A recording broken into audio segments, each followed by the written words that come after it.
Hey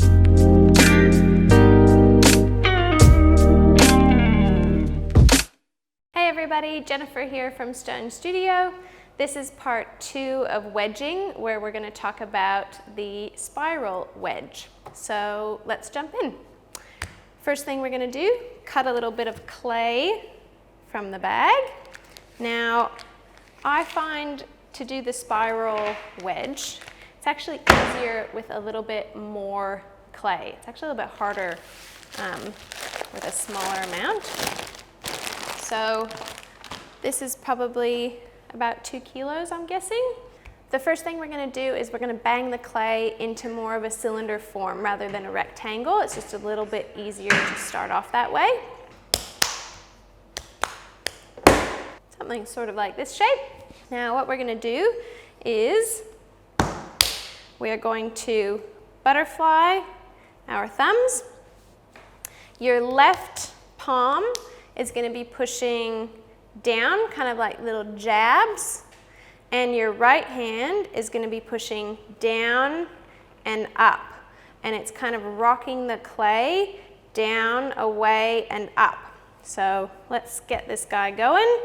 We're going to push a little bit of jab with our left hand, and our right hand is going to rock the clay and pivot the clay about 15 degrees, and then we're going to jab and pivot, jab and pivot.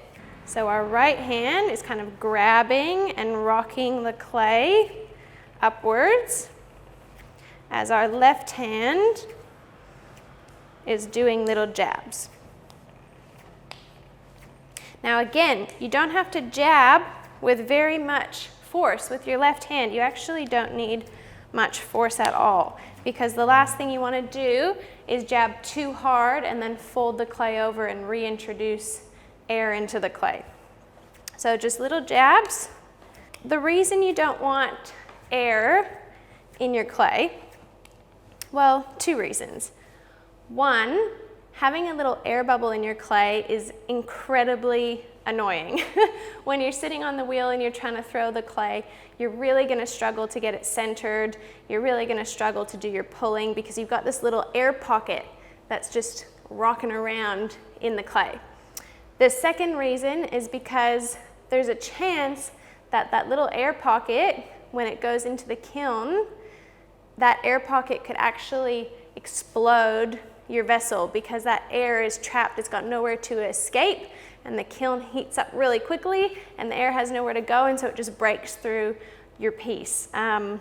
So those are kind of the 2 main reasons why you want to avoid having air trapped inside of your clay. So we're going to wedge this piece about 30 times or so, 30 to 50 times maybe. If you're recycling your clay scraps, you probably want to do it a little bit more, upwards of probably at least 100. So I haven't been counting, but I'm just going to give this a few more. Now, if you take a look at the piece of clay, what you want to be looking for is you've got this knob. So your right hand is basically holding and rotating this knob, and you also want to be looking for all of these little marks. That's the 15-degree twists that you're doing. So those are good indications that you're doing it properly. Now, once you've neared the end, we're actually going to kind of switch pressure a little bit. The left hand is going to stop jabbing. The right hand is going to pull up, twist, and kind of push the clay down. Up, twist, down.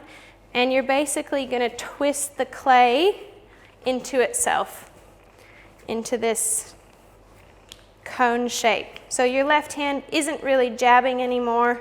It's just helping rock the clay up as your right hand twists it into this little cone shape. We're going to kind of bang in those corners a little bit.